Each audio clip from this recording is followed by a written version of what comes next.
You may be seated.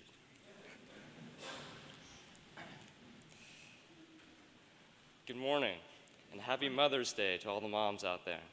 Special shout out to my mom, who does an amazing job of playing the organ and directing the choir every week. Just my unbiased opinion.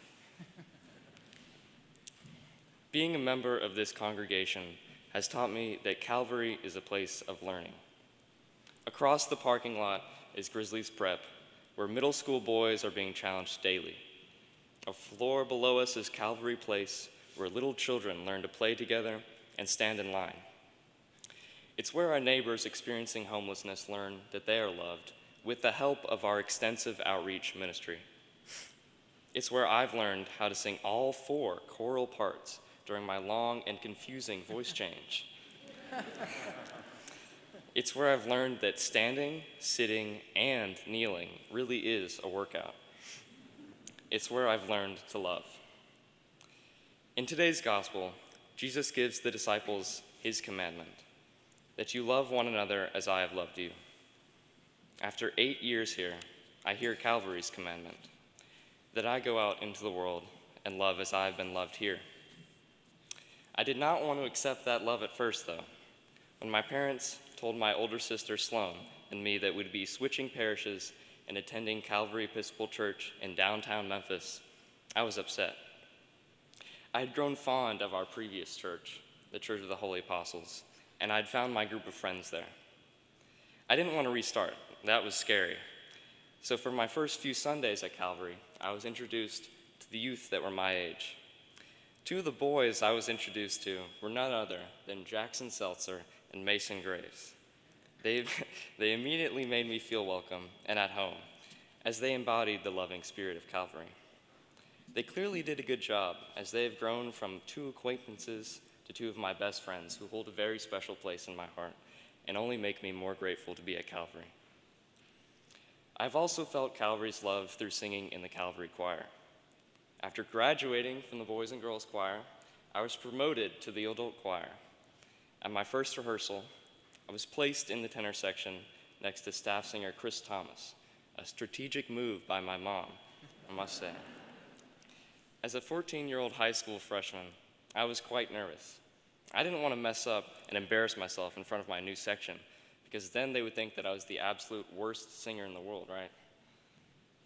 Those fears evaporated, though, as I was warmly welcomed to Calvary Choir and to the tenor section.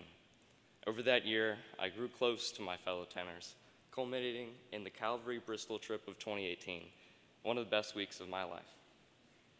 However, when my voice decided it no longer wished to sing the high descants with the tenor section, I became a bass at the start of my sophomore year. I was excited to finally move all the way down the vocal ladder, but I was sad to leave the tenors and honestly a little nervous to hit reset again and join a different section. But just as I had been welcomed into the tenor section, I was received by the basses like I had always been one.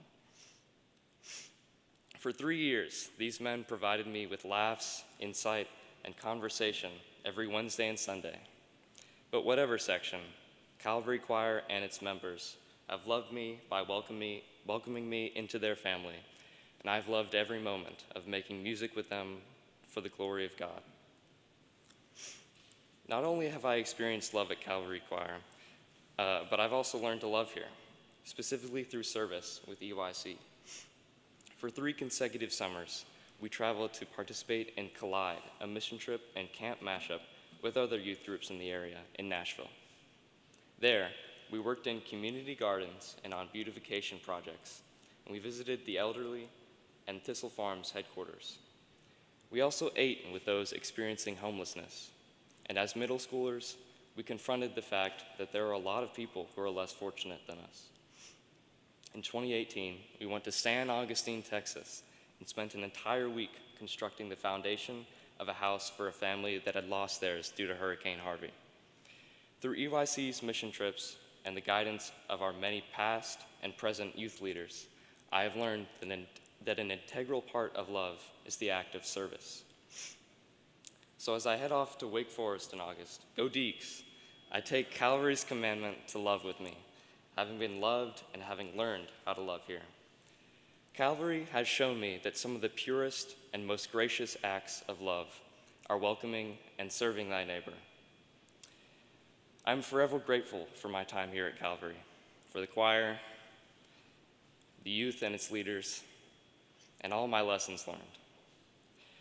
I only hope that I can give the world that unique Episcopal love that y'all have given me. Now I will hand it off to Emlyn.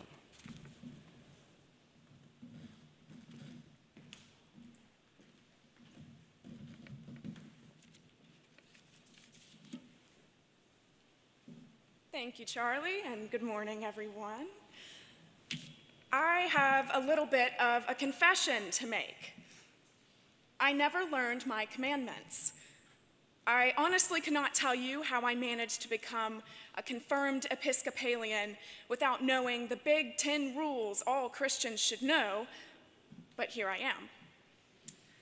Now, I did everyone the liberty of Googling these commandments for the sake of the sermon. May I say I'm doing fairly well. I mean, almost 18 years of life without theft, adultery, or murder is no small feat. I have most definitely taken the Lord's name in vain once or twice, but hate the sin, love the sinner. In fact, that's what I'm here to talk about today. Love. For those of you that haven't had the pleasure, my name is Emlyn Polatty, and I'm a senior at White Station High School. I play cello in the orchestra, manage the school paper, and am an avid participant in high school theater. I've been a regular here at Calvary since the 6th grade and was confirmed my sophomore year. Next fall, I will be heading off to New Orleans to attend Tulane University. Roll wave! And before I go, I wanted to reflect a little bit on my faith journey. Originally baptized Methodist, I grew up attending Trinity United Methodist Church. I've always been a bit of a questioner. And I remember one Sunday, I marched my 7-year-old pink smock-wearing self up to the pastor and asked, "How was God born?"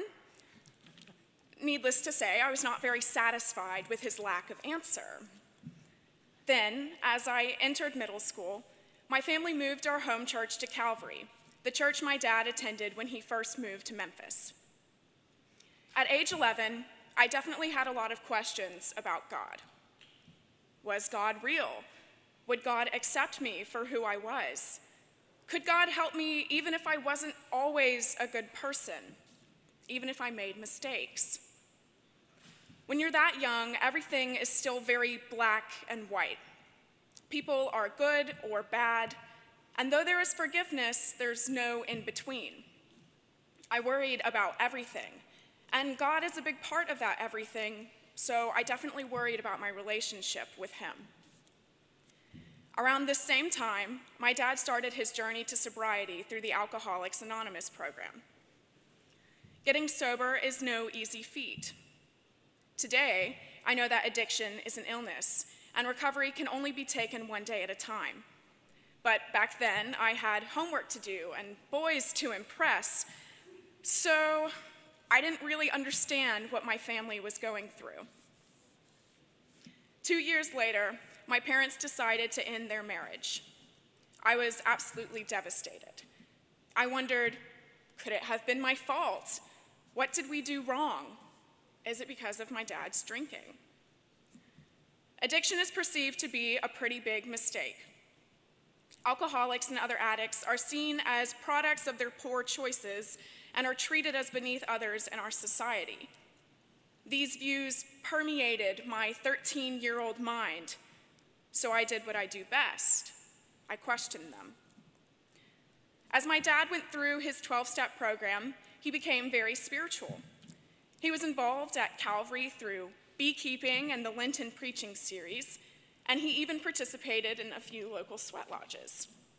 He read book after book by Richard Rohr and Brene Brown and other critical authors who help bring people back to themselves, and he reflected.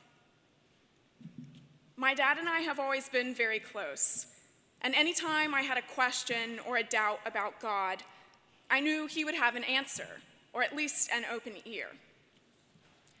He never claimed to know much, but his advice is always spot on. And Dad always told me about love.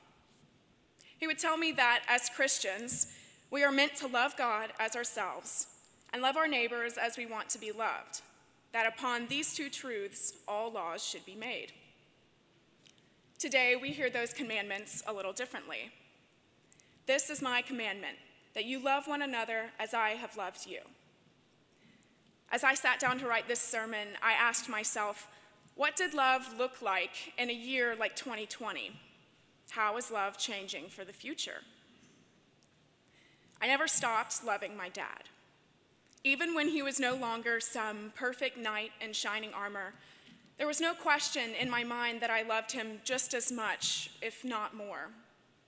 I'm proud of my dad for his struggle, and I'm proud to see how content he seems to be today. I believe, at the end of the day, that love is grace.